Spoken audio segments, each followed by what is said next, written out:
Hello, ladies and gentlemen, boys and girls. Welcome to VUX World, the Practical Voice Podcast. Today's episode of VUX World is featuring Ben McCulloch. He joins me and Dustin to discuss intonation and how you say something being just as important as what is actually said. We discuss text-to-speech, the current situation of text-to-speech and where text-to-speech needs to go if it is going to build trust with us on our voice assistants. We discuss human recorded voices and how and what qualities the human voice has that we need to bring into our voice experiences. Ben discusses it all, and we've got a lot of examples of some different types of audio and different types of voices and how the intonation within the voice can get across trust to make the experience generally more pleasurable. Now, if you're thinking of making your voice experiences generally more pleasurable, then you should check out ReadSpeaker. They create custom text-to-speech voices for some of the biggest brands in the world, and you don't have to have one custom created. You can choose from over 90 high-quality voices if you just want to grab one that's off the shelf, but that's still different and unique compared to some of the other built-in, if you like, text-to-speech voices that you'll find on most voice assistants. Now, we chat to Ben today about how we're working with an audio-first medium and how do brands differentiate themselves in an audio-first medium. One of those ways is with a unique brand voice, a voice that represents everything that your brand stands for, your brand values and your brand personality. You'll have a very hard time doing that and in a scalable way with voice talent or with the current crop of text-to-speech voices, because they're all far too standard. So if you would like to create a custom brand voice, a text-to-speech voice that you can use to generate content on the fly and deploy in any channel like IVRs, conversational systems, voice assistants, robotics and robots and things like that, cars or general automotives, public announcement systems, learning platforms, websites, anywhere that you need to have a custom voice or a brand voice, you should check out ReadSpeaker. To learn more, go to ReadSpeakercom, or you can check out the link in the show notes or on the webpage. Now, without further ado, this is Ben McCulloch talking about how you say something being just as important as what you say on VUX World. VUX World. VUX World. VUX World. VUX World. Branding with the big faces. I love listening to it. Kane Sims. Kane Sims. Kane Sims, the one and only. Britain's finest, Mr. Kane Sims. Dustin Coates. I like it when you guys are together and talking about voice. Without further ado, Welcome to the show. Dustin, happy Monday. Happy Monday to you, Kane. How's it going? Very well, very well. It's been a showery afternoon, but it's not too bad. It's going all right, yeah. How about you? How was your weekend? It's pretty okay. We're headed into day 35 of the strikes here. So this is the new normal. We just don't have any buses or trains. This is our life now. I bet you've lost about half a stone, have you, doing all that walking? I don't quite know what a stone is, but probably. Probably 7 pounds is about half a stone, I would think. Okay. Yeah, I'd say so. Yeah. I've lost weight over Christmas, believe it or not. Did you? Yeah. What's the Christmas diet? I have no idea. I have quite a lot of biscuits with tea, I think. I think that's what it is. And not having biscuits over Christmas has probably helped. What about you, Ben? Did you overindulge over the festive period? It wasn't a huge overindulgence. It was, you have to get some quality street in. It's not possible to sit and watch films with your family at Christmas in Britain and not eat a few quality street, right? That is true. It was nicely easygoing. I just sat back and watched the kids eat all the sweets. I bet you did. Yeah, that's. I didn't have any quality street this year. I'm starting to think as I've missed out a little bit here. But maybe if I did, then maybe I wouldn't have lost a tiny, tingy bit of weight. And I haven't lost much weight, but it's just like a tiny. What's a quality street? Oh, it's like a box of chocolates. And it's like a load of different types of chocolates, like truffles and toffees and, hazelnuts and all this kind of stuff, all in a big, massive tub. And it's typically, the only time I ever see them is over Christmas. I don't think they do sell them all year round, but they must do like Christmas promos or something, do they? Is there one of those nice ones where it's a surprise, or is there a little map inside? No, there's a whole map. Yeah. There's no such room for spontaneity with with the Quality Street.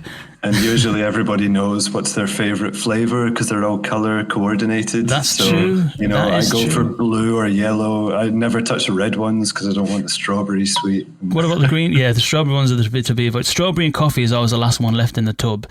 But beware of the coffee sweets. Yeah.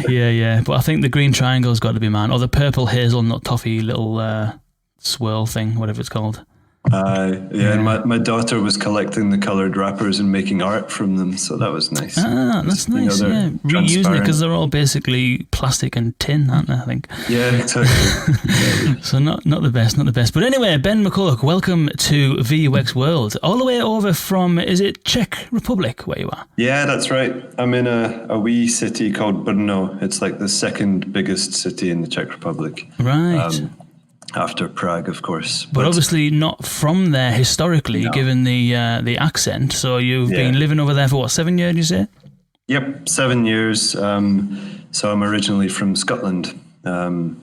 So I was born in Edinburgh, and then I grew up on a tiny little island called Bute, which is west of Glasgow. It's a population of 7,000 people. And in my time there, I would say, as with most of the kids growing up there, there's not many job opportunities. So you're thinking of what you want to do. And my obsession became sound. It started with music. And then from there, I got into sound design and voice and other aspects of sound. But yeah, that was really it. So you've got Conch Design, which is your company, and you specialise in sound design, is that right? Yeah, well, really, Conch Design is essentially me as an audio lead. So what I offer is voice production. It can be working with live voice talents or text-to-speech, as well as sound design, music composition. I write music as well, and project coordination, and even going into localization, because I've worked in quite a few different fields, all related to audio production. So where did your kind of path cross with the current kind of voice ecosystem and the world of voice assistants and voice interfaces? Where did that come from? Yeah, it's maybe kind of a bit of a long and meandering story, but I'll try and keep it fairly tight. So when I first moved to the Czech Republic, I was, as I am now, a freelance sound engineer, and I applied to various studios. And there's one very good TV post-production studio called Sound Square, where I worked for quite a few years. And so there I was predominantly working as a dialogue editor, which means that you're taking the recordings of the actors as they're filming on set. They're filming the video, but of course at the same time they're recording the sound, which is predominantly the actors' lines, what they're saying. And I was editing these recordings. Usually any scene that you see in a film or TV show is a composite of many different recordings. They might have actually been doing the same scene for a few days. So I would have to fit that all together and basically make a cohesive conversation out of it between the actors. Quite often, we had to be quite creative, like in most productions, things don't go quite to plan, or even in the edit, they have to really shorten things, which means that we have to do little tricks to try and pretend that the actors were saying a different line than what they actually say. And in those kinds of cases, or if the dialogue was obscured by, some pesky little explosion in the background, someone blowing up a building or something, then they have to go into ADR, which is almost what we're doing right now. It's, you take the actor into the studio and they watch themselves on video and they try to match the performance that they did before, the right intonation and feeling, emotion. But they often are trying to change one or a few aspects of it, such as, give it even more emotion, make it angrier or change the words or something like that.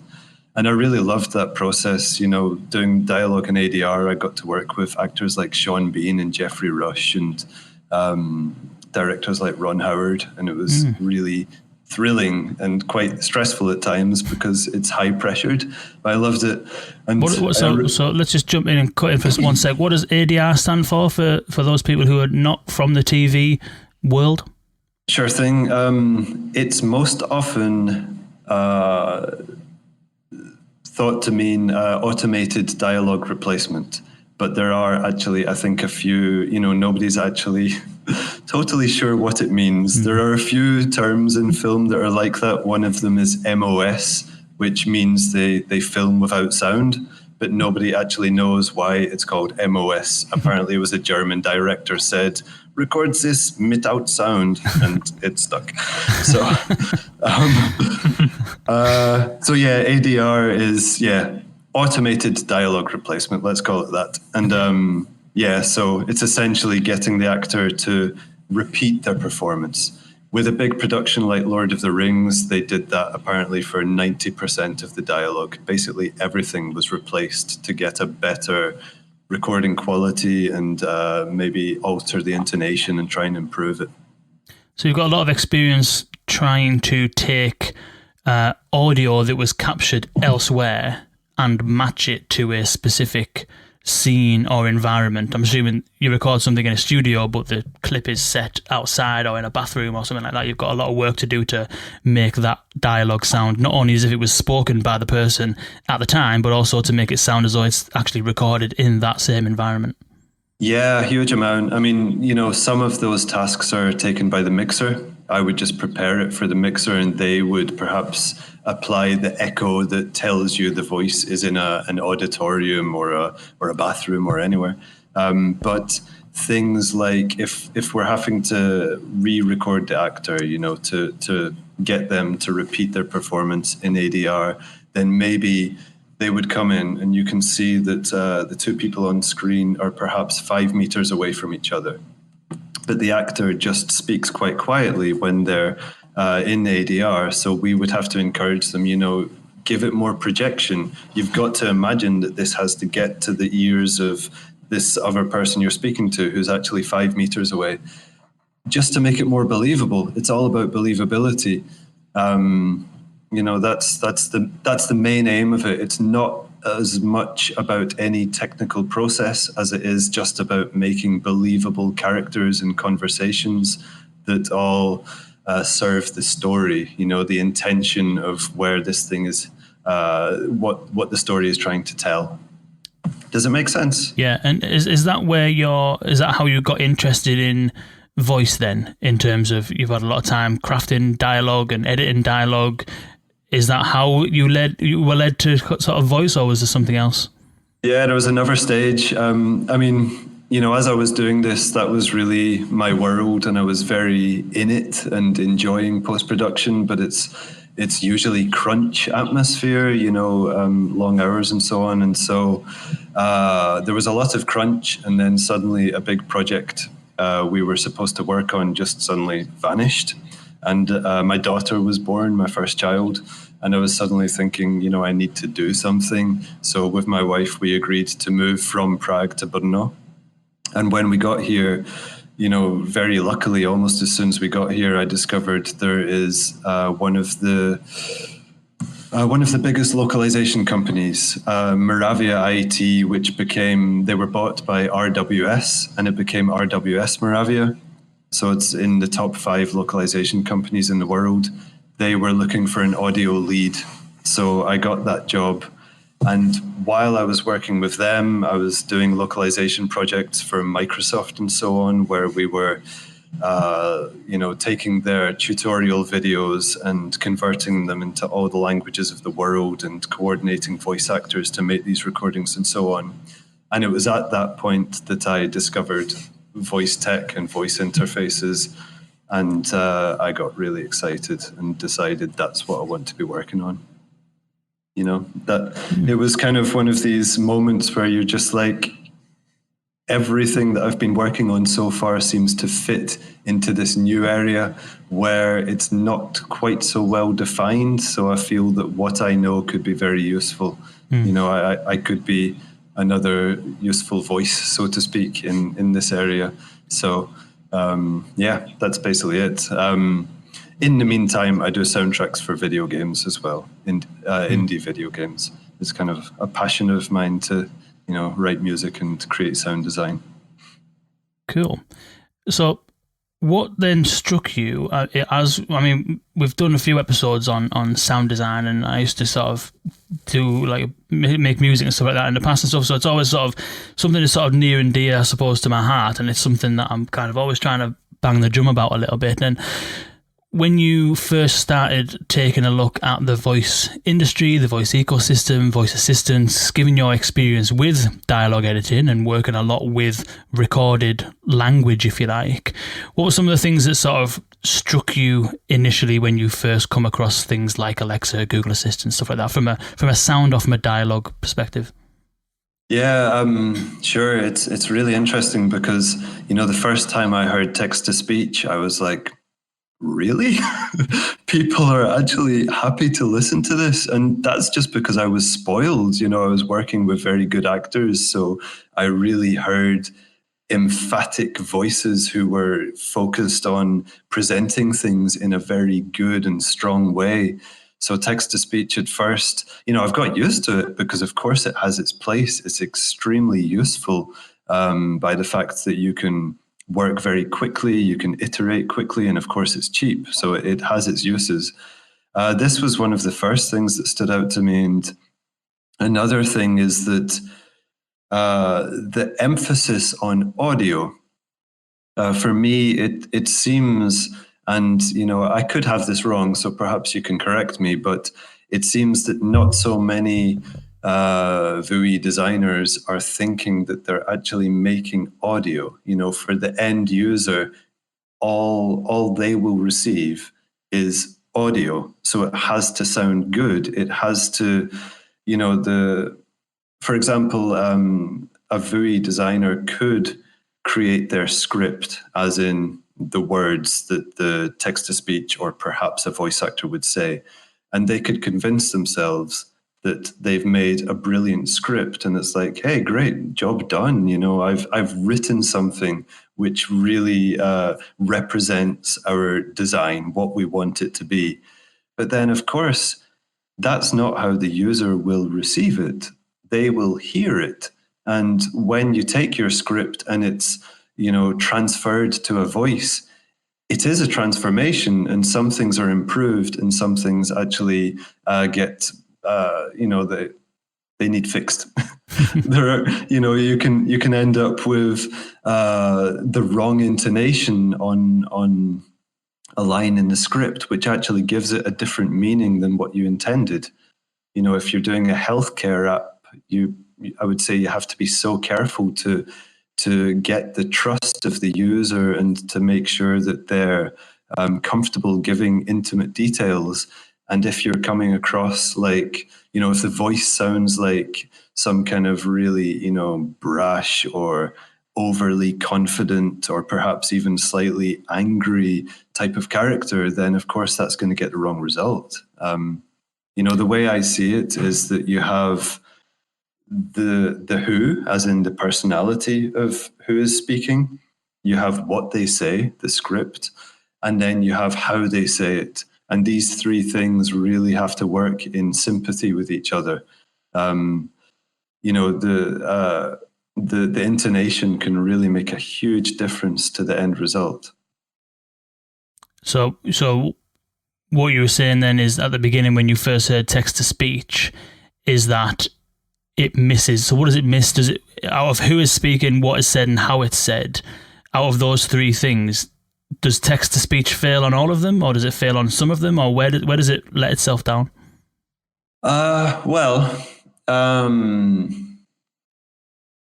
in terms of who is speaking with text-to-speech, you have generally, you know, if we think of like Amazon Polly, we have quite a few options in the most common languages, or the languages that Amazon are really focusing on, like American English. They have quite a few different voices there.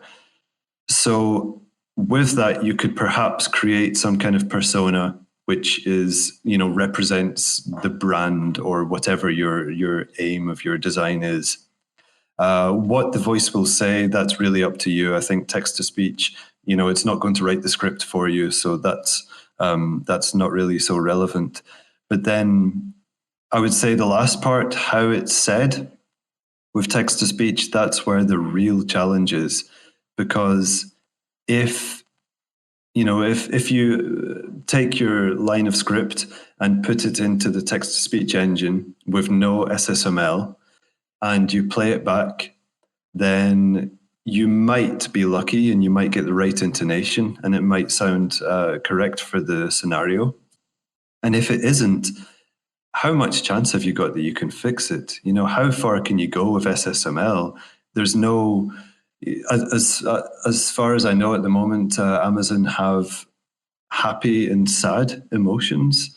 And then there's a newsreader. And, I'm in no way knocking them, because still the advances are massive. Constantly text-to-speech is getting better.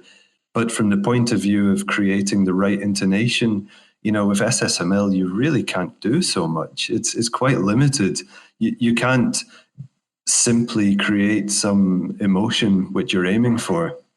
I would say the things that it does best is that you can help with the user's cognition. You can slow things down and give them pauses. And those are, of course, extremely useful, but it doesn't affect the intonation or the personality or the character. You're not able to create an identity with SSML, from my perspective. Interesting. So what about, Amazon... The Amazon suite of stuff is one thing, like the Amazon Poly suite of voices that you can use. Google have they've got a number of different voices that you can choose from, can't you? And SSML, we've worked with SSML quite a lot, and you're right that you do have trouble making it pronounce things in certain ways if you want to convey like emotion or something like that. But what about things like, some of the things that are touted as pretty good is your likes of Liebert. Did you come across Liebert? Yeah, sure. So I'll play a little clip here, and it'll be interesting to get your perspectives on how this sounds compared to something like Alexa. So I'll just play it. Let me see if this works. 1 second. Here we go. Hi, everybody.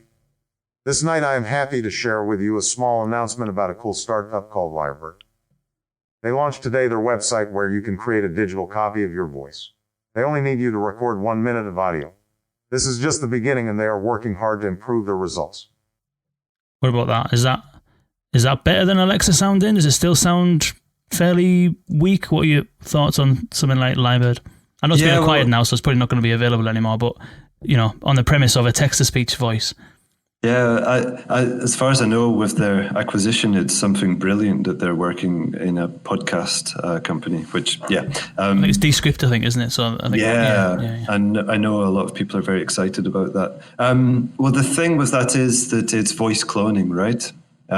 So what they allow you to do is you... for example, if you wanted to clone your voice, Kane, I imagine they have the tool where you would do it. So you would record a certain amount of material, and then you could synthesize your voice saying whatever you want. And from what I hear there, that was Barack Obama, right? Yeah. At least you guessed it. Yeah, no, it's clearly him. And this is a slightly different area where they've copied his intonation simply because they had that material to work with, and it does sound like him. I can tell that's synthesized. It's definitely not a live recording of him, but still it's very good. And but then if you had that material and you wanted to make Barack Obama say something, in any kind of way, like to be wistful, to suddenly be very subtle and like he's speaking to his daughter when I think he has a daughter. When he's speaking to his child, when he's putting her to bed, you speak in a different way. It's like you use your kind of tender, close voice. Like I speak to my kids in a completely different way than I speak to anybody, because this is just how we use our voice. These are just like fundamentals of how we express ourselves. And I think that in voice design, we need to be able to use those fundamentals, the fact that we do speak differently in different scenarios. So that's what I would get at. Really, to me, that Lyrebird example sounds very good. I just wonder, like, where you could go from there if you were going to use it in some kind of design. I did a bit of work with a company from Toronto called Resemble, who are also doing voice cloning, and their results are very good. And what it's really doing is you're solving a few problems. You're solving the fact that you can create content very quickly. You're solving the fact that recording voice actors is usually very expensive. And you also need to give them extremely clear guidance on what you want. Otherwise, they just have to guess. Good ones will, of course, ask you, but still you need to know what you're going to tell them.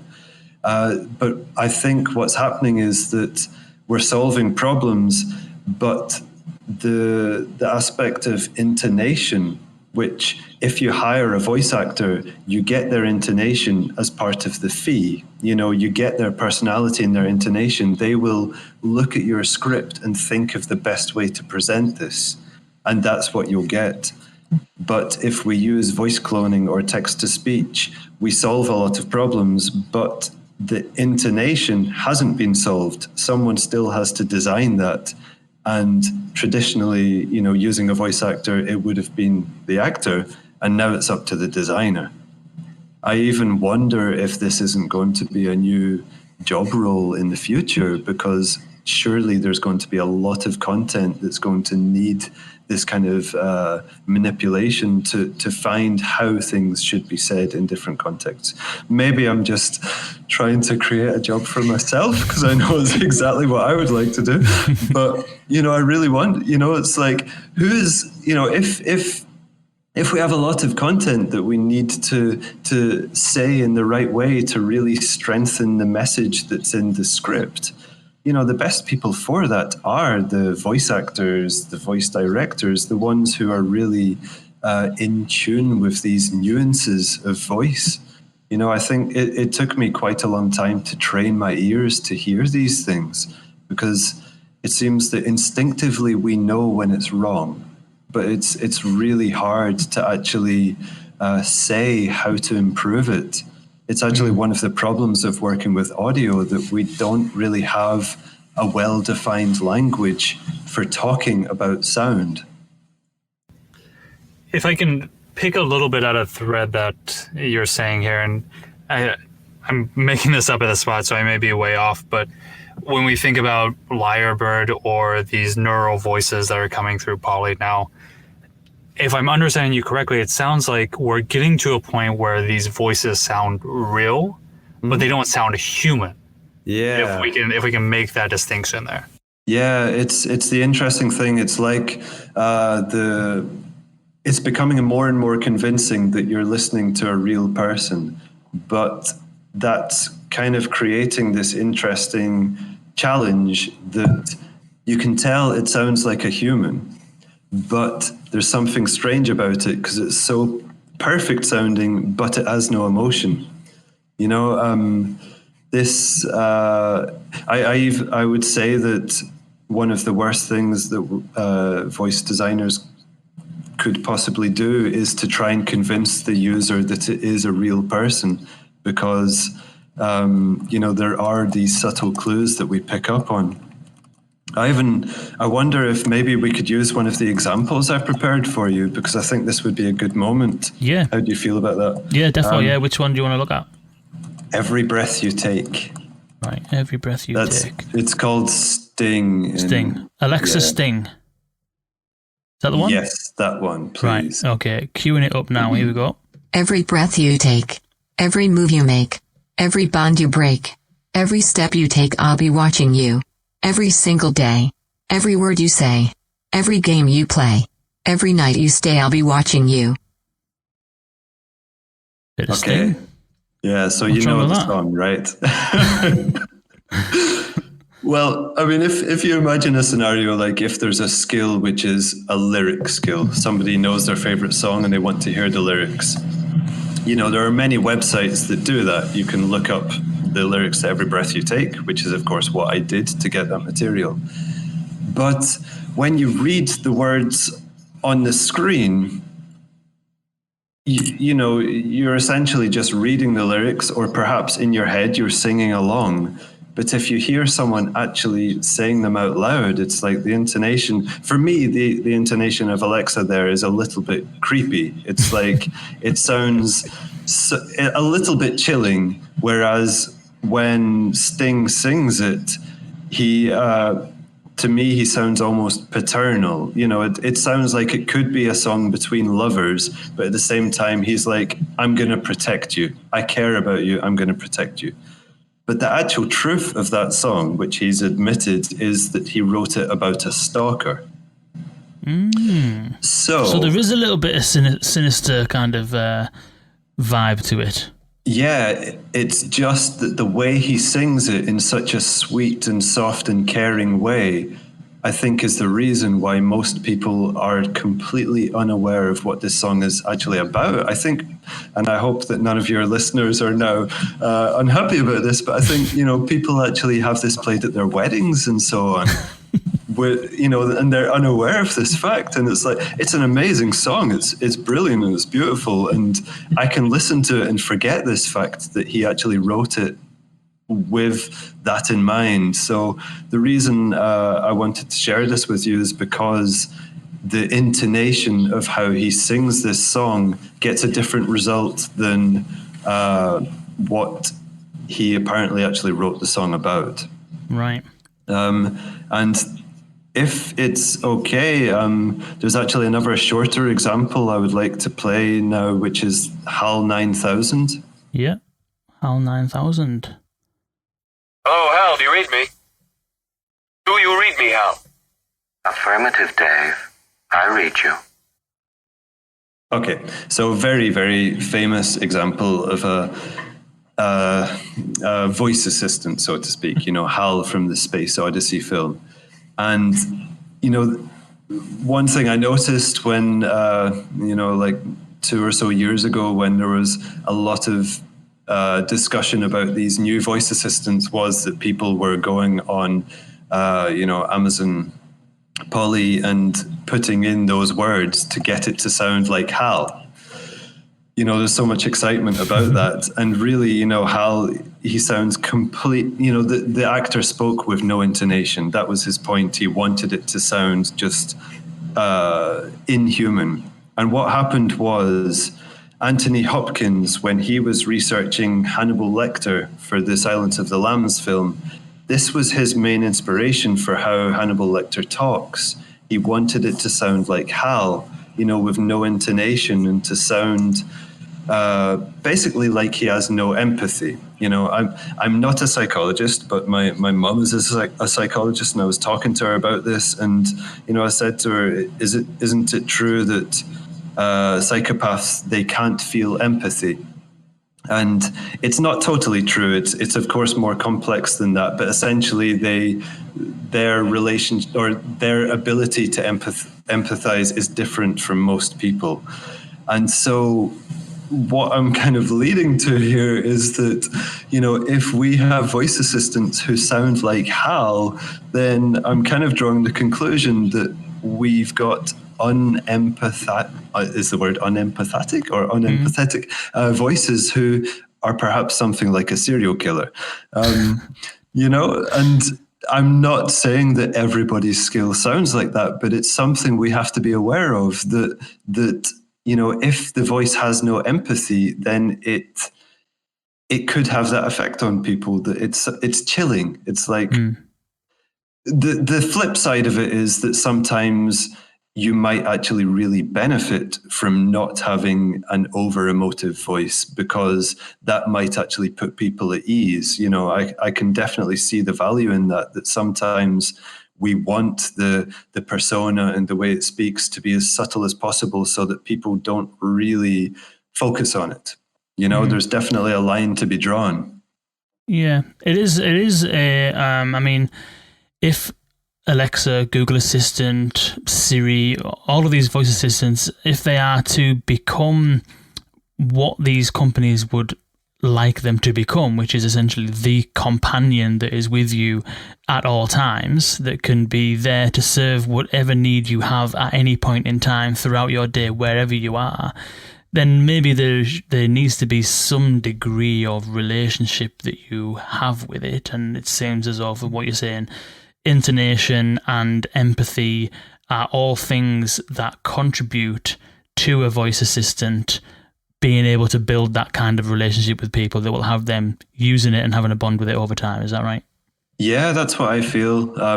I think that now it would really, I think it's very important for designers to think of the intonation and the empathy of the assistant, and hopefully in the future, what I would really hope is going to happen is that the ability of the assistant to judge our intonation and empathy would mean that it would become reciprocal. It becomes a loop where it can tell how we're feeling from our intonation and respond to that.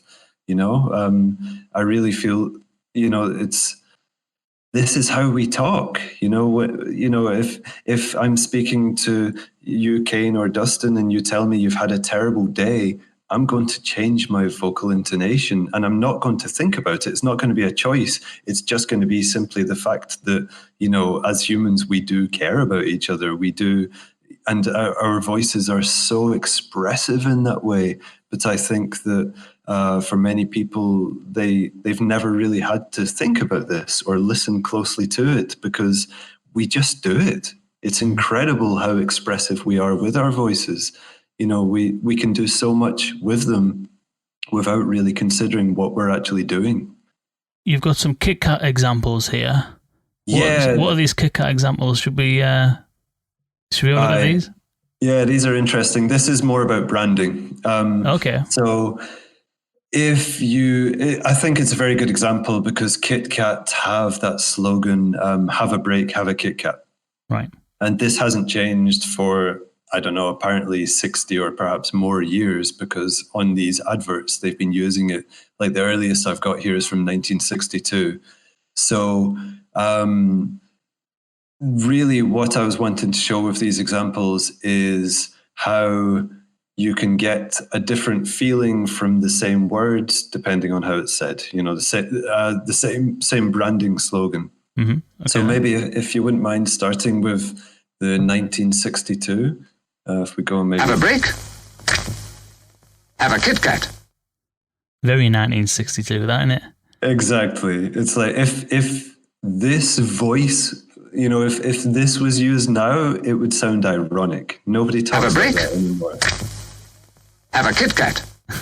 It's so, golly, it's so overly formal, and, people probably aren't going to respond to that well now, because they don't connect with it, unless you're going for a kind of ironic effect where, you're trying to reference the 60s. And then as a different example would be perhaps rock.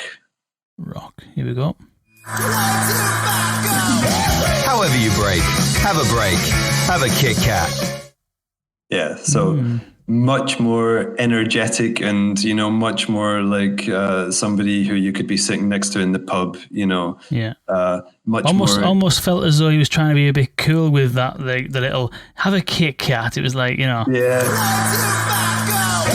However you break, have a break, have a Kit Kat. The way he pronounces Kit Kat there, it's almost as if he's like trying to be really cool and hip in it. Well, also that's I think it's called the glottal stop, where he doesn't actually pronounce everything. He says, have a Kit Kat, without, it's not Kit Kat. So, right. And this kind of thing, it's like it's not actually properly spoken, but it still sounds good. And these are examples of the way people do speak. In Glasgow, they're kind of famous for that, where everything is said, there's not full enunciation of every character or syllable. And then, I don't know, another example, perhaps the South Africa. South Africa, here we go. Have a break. Have a Kit Kat. So, of course, a bit of a South African accent on there. And, I mean, what's your impression from that? How does it make you feel compared to the others? Have a break. Have a Kit Kat. What do you think, Dustin? I can't separate it too much from the music. It's definitely a little more upbeat. It's certainly not dour. Yeah. She was almost getting a little bit kind of, don't know, very, very persuasive Kit Kat, pronouncing it really, really well, sounded a little bit kind of tongue-in-cheeky, kind of like, yeah. Yeah, it's much, in comparison to the rock version, it's more intimate, right? I wouldn't say, she's not being seductive, but it's more like she's up close and she's, just speaking to you, whereas the rock version could be a guy shouting out to a whole room of people. So these, examples are just really, I guess, giving you a feel of how the different ways of saying it could speak to one target demographic or one group of people. And, the designer should really be considering this, how the final voice will affect the script that they've written. What's the impact of not having, more flexibility over text-to-speech, or the impact of not using, recorded voice talent? Like if what you've described so far, which I kind of subscribe to, I do think that when you look at, the world of TV and film and all the post-production that goes into it to make everything sound absolutely perfect, and you compare that to let's take smart speakers as a device for an example, where a lot of the interactive stories and stuff are usually kind of interacted with. If you treat the smart speaker as another TV or another smartphone in terms of its ability or potential to be a content distributor, and you want to try and treat it with the same kind of standards as you would treat kind of audible content on other channels, and I can see how text-to-speech, for example, is way further down in terms of the quality of it. What's the impact of not addressing that kind of stuff, or not including, voice talent in your skills? Yeah, it's a great question, because of course we have to be aware of the fact that, for a skill, you might have a huge amount of content to record. And so a voice talent is going to take a long time and it's going to be expensive. So in terms of impact, I would say that it depends. It really depends on the scenario. I think in some situations, it's going to be very important. Like, I used the example of healthcare earlier. I think in that situation, you really need to be careful how things are said and to get the user's trust. Same with probably banking. Whereas if it's something that's, trying to think of examples, but like a weather skill or something like this, then I don't think people will care. They just want the information. And if it's presented in a way that is, enjoyable and doesn't take too long, they'll be happy. So I would say in terms of impact, there are definitely different degrees to where it could really affect the impact of the skill. There is stuff out there. I mean, VoiceBot published a study that looked at human recorded audio, and I think they found that human recorded audio versus text to speech has more chance of converting people into, I think it's, did they try and upsell or something like that? And I think they found that the human recorded voice performed better. And I'm sure I've come across research, I forget where it's from, but I'm pretty sure I've come across research which showed that people struggle listening to text-to-speech over a long period of time. Yeah, we actually found that when I was working in localization. We were testing text-to-speech, and we found that after about 7 minutes, we were losing people. Whereas with a live voice talent, you know, of course, with an audiobook, you can go a long time, but generally for a tutorial or something, you could get maybe 10, 15, 20 minutes without some kind of break in the material. So yeah, it really can make a difference. There was also today VoiceBot. I saw Brett Kinsella shared a link, which was, I need to remember what this was. It was, I think, from the University of Waterloo. I guess I should probably check this. But basically, it was a study on how people relate to the voice assistants, and that word, how they anthropomorphize what they're listening to. And according to this study, Siri came off quite badly.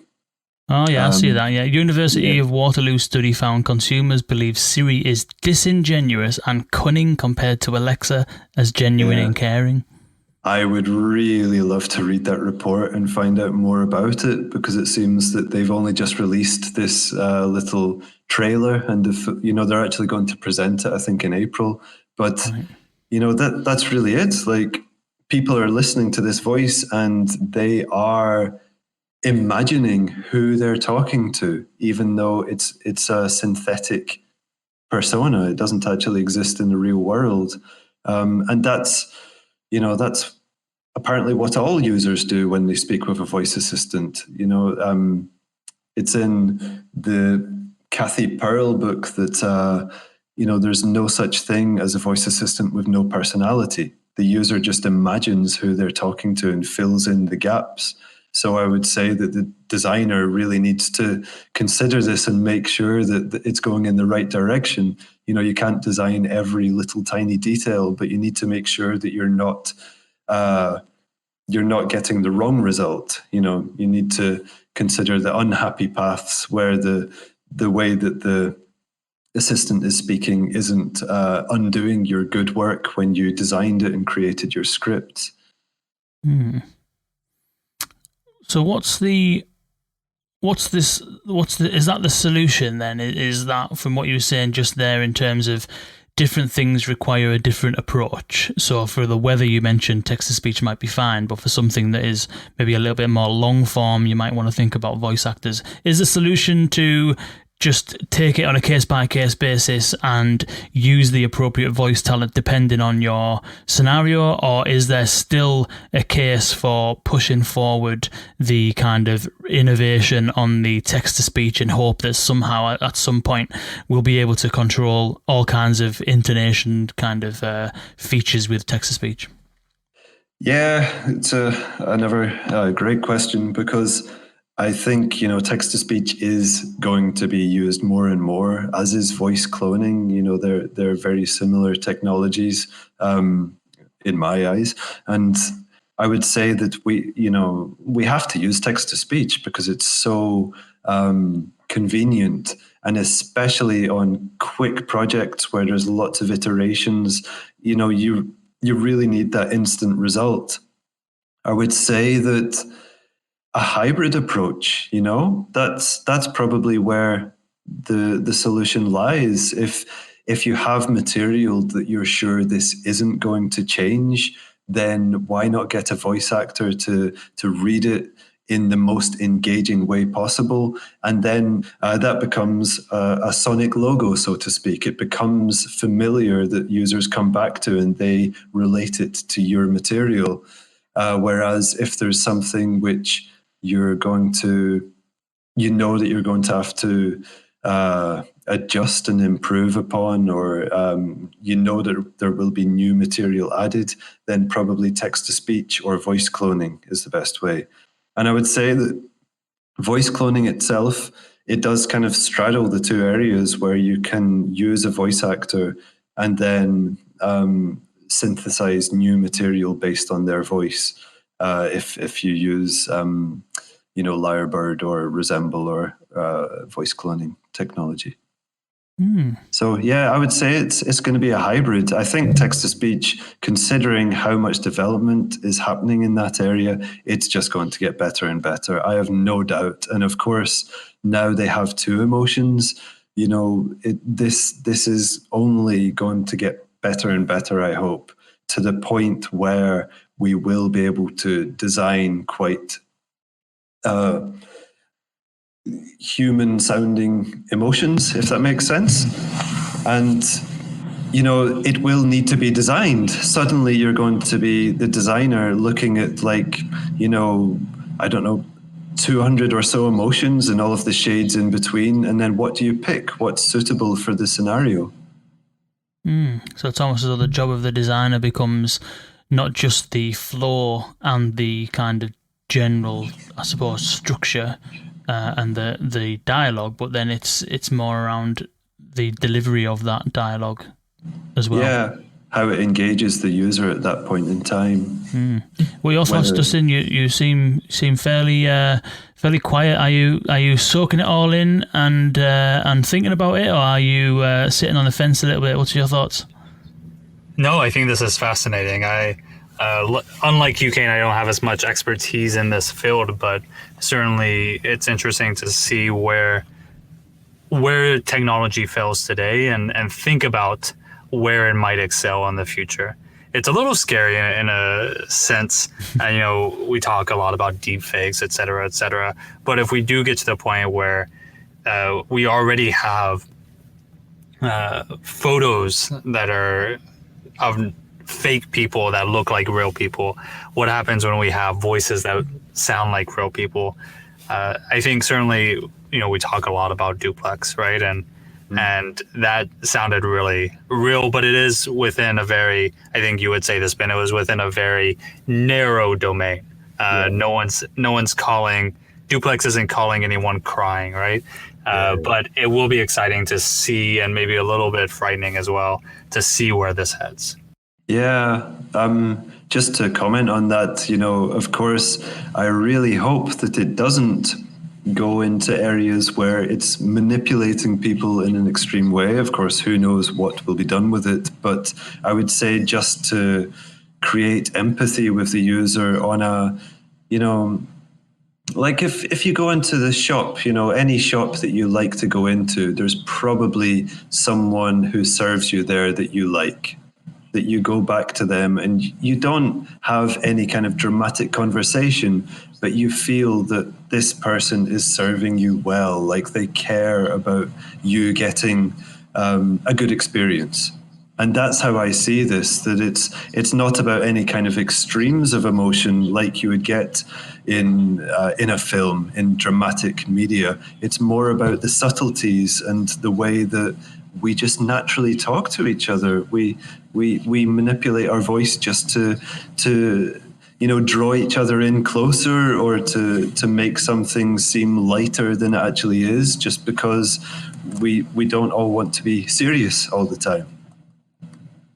Does it make sense? That makes perfect sense. It makes perfect sense. That is really, really interesting stuff, and I'm glad we got to get into detail about that, because I think you're right in terms of text-to-speech has come a long way, and we're seeing new sort of innovations and kind of the things being taken forward all the time. And you're right, it depends on the use case. If you just want the weather, it might not necessarily be as important. But I do think that if these assistants are to be what they could be and what the kind of potential of them is, which is to be that thing that is ever there and always on hand to kind of do whatever you need it to do, then there does need to be a degree of trust in there. And ultimately, humans build relationships through a number of different ways. One might be your body language, it might be eye contact, but I think that your voice and how you talk to someone certainly is a really important way of how we build relationships and how we communicate with each other. And I think that you've hit the nail on the head with how things are said being important,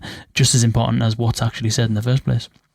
Cool. Thanks. Where can people kind of reach out to you then, Ben, if they want to kind of get their hands on some of your dialogue crafting majesty? Where can people go to reach out to you and find out a little bit more about what you're up to? Yeah, cheers. So my website is conch.design. So that would be a good place. But also, I'm usually on LinkedIn. That's my social media of choice. So I'm really happy to talk to anybody who wants to know more. Just reach out to me. And, I am freelance, but I love to work with startups. I would consider roles in any companies who think that I might be useful. Please let's start a conversation. Cool. Nice pun at the end there. Finally, any resources that you would recommend for people who want to learn more, either about dialogue design or about kind of sound design in general? Anything that will help designers and developers research and learn a little bit more about how they might be able to improve the audible experiences that they're creating? Yeah, sure. It's a great question, or a great thing to share. There is a fantastic documentary called I Know That Voice. Sorry. I Know That Voice, and it's basically a lot of the best voice artists in Hollywood talking about their craft. And there they really go into developing the characters, how the characters speak. And I love it. It's a really great film. There is a book called The Human Voice. I'll need to check, but I think the author is called Anne Karpf. And this was actually the first book I read on voice, and it really just hooked me. I don't know if many people know about it because it was published about, I think, 15 years ago or so. And it goes into intonation quite early on, and there's a lot of very good points in there.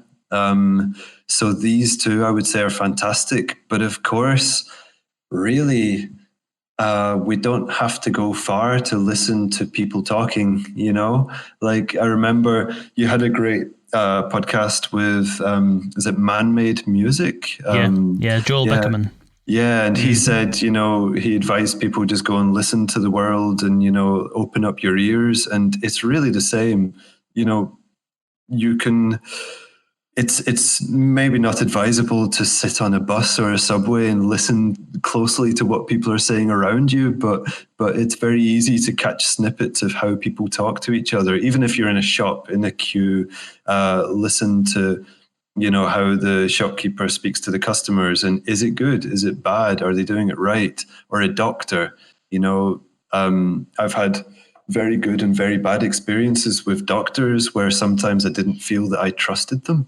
And why was that? It could be body language. It could be some signs, just in the way they're acting, or maybe it's in their empathy, in the way that they connected with me. These are some that I would recommend. If I'll try and think of some more, and I can share them with you, and maybe you can put them in the webpage for the podcast. Yeah, show notes. Yeah. Definitely. You mentioned the Joel Beckerman podcast, and that podcast is one of the most listened to and still gets quite a lot of people listening to it, even today. And it was last year, I think it was, and it still gets quite a lot of listens. And I think it's because it's opening the door and shining the light into an area of the industry that doesn't get anywhere near as much attention as I think is warranted.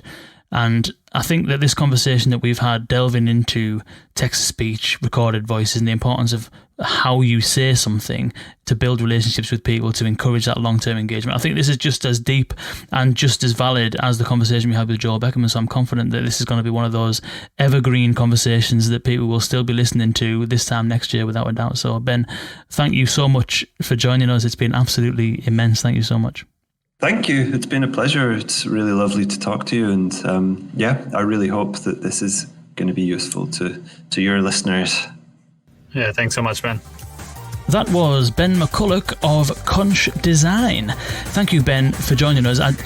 I really, really enjoyed that conversation, and I'm confident that you will have done as well if you've made it this far. If you've made it this far, it's a good sign.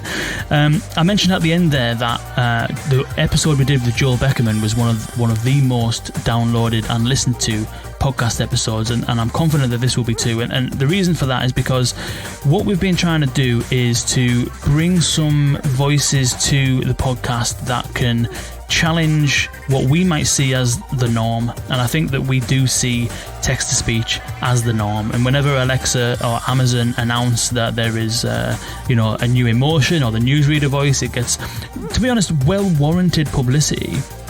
But when you compare it to a real human voice, it still has a bit of a way to go.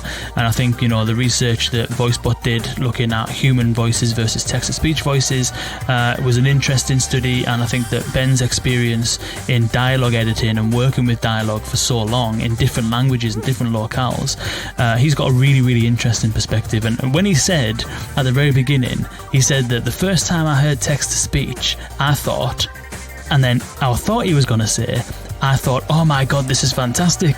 But what he actually said was, oh my God, this is terrible. So it's really interesting how people who maybe aren't from an audio production background might look at text-to-speech and think that it's fantastic to be able to generate speech on the fly. And it really is, compared to, having to bring a voice actor in and record the whole thing. But it's so interesting to get someone who's been working with dialogue for so long to share their thoughts on what they think about it and how different that can be. And I do think that, as I mentioned towards the end, if voice assistants are going to become the go-to companions, our digital companions that are there on hand to do what we need them to do when we need them to do it, and we end up building the same kind of connection to our voice assistants as we do to our mobile phone, and believe it or not, we do have an emotional connection to our mobile phone. You just pick up someone's phone when it's unlocked and watch the terror in their face as you start browsing through their phone. We are so connected to those devices emotionally that it's unbelievable. And I think that for us to develop the same kind of emotional connection to our voice assistants and to trust them enough to be able to bank on them and to be able to do the kind of things that we do on mobile shop and all that kind of stuff, trust it with our data, then we do need to have that emotional bond. And I think that how it speaks is just as important as what is actually said in helping to achieve that. So thank you, Ben, for joining us. Thank you, Dustin, as always. And as always, boys and girls, thank you all for listening. Until next time, see you later.